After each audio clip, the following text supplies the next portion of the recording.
Rush, let's move on to Russia. We saw finally Mr. Mueller testify. It did not go the way the Democrats thought it was going to go. You've read the book, now you'll see the movie. The movie, not a good movie. But you wanted to point out a consequential soundbite from the last year. Rod Rosenstein, the former Deputy Attorney General, said this about the investigation into Russian tampering. There's no allegation in this indictment that any American citizen committed a crime. There's no allegation that the conspiracy changed the vote count or affected any election result. So, Rush, what is the significance of that? Let me tell you when he said that. He said that in July of 2018, announcing the indictment of the Russian troll farms. The Russians, the only time the Russians have ever made this case was that troll farm. And Rosenstein goes out there and announces that not a single American was involved, not a single vote was changed, and no election outcome was altered.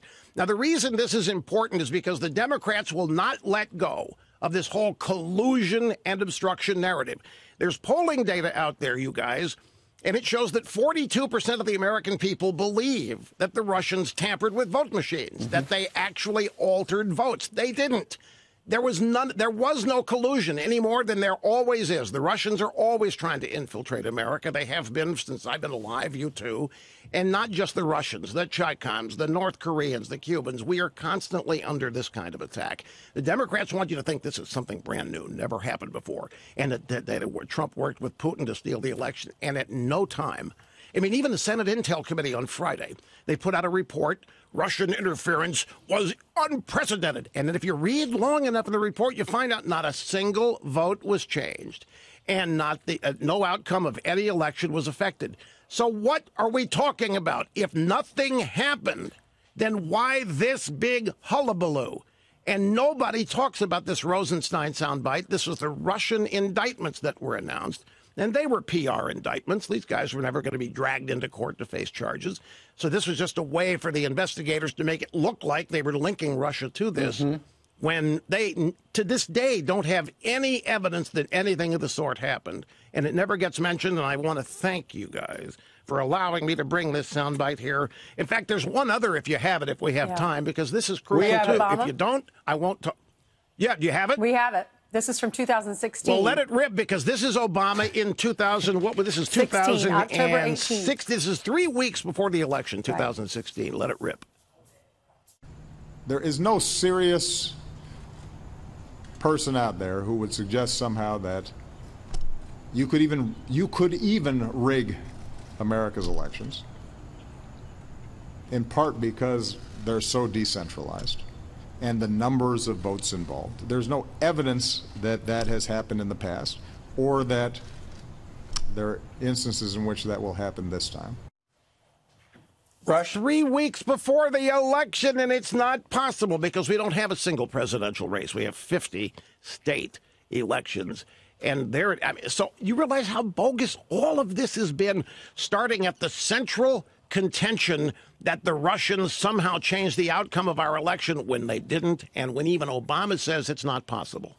Rush, I mean, at that point, though, Barack Obama thought Hillary Clinton would win. I mean, that was the context. But as soon as that didn't happen, they took everything they could to flip it around. Well, that's a very good point, because they didn't want anything tainting her election. So they were downplaying this Russia thing. But the point is, Obama was telling the truth. The Russians still haven't managed to change a vote or alter the outcome of an election. It still hasn't happened. And it's really frustrating to me, because they've convinced the American people in large numbers otherwise. The Democrats and Mueller and all of these people working with him have done more to destroy the integrity of our electoral process than anything the Russians or Putin could have ever dreamed about doing.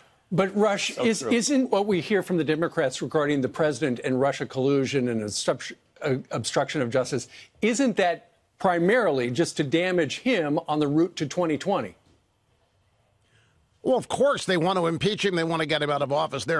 I think they're living in a delusional hatred at their inability to beat him in 2016 and then to get rid of him. They're able to get rid of whoever they want, the Republican Party. They've launched everything they've got. They can't get rid of Trump. So this report was geared. It was written for Congress. It was written for Congress to pick it up and run impeachment proceedings or just to never drop the so-called investigation of Trump. But in the process, you guys, they are lying to the American people about what happened.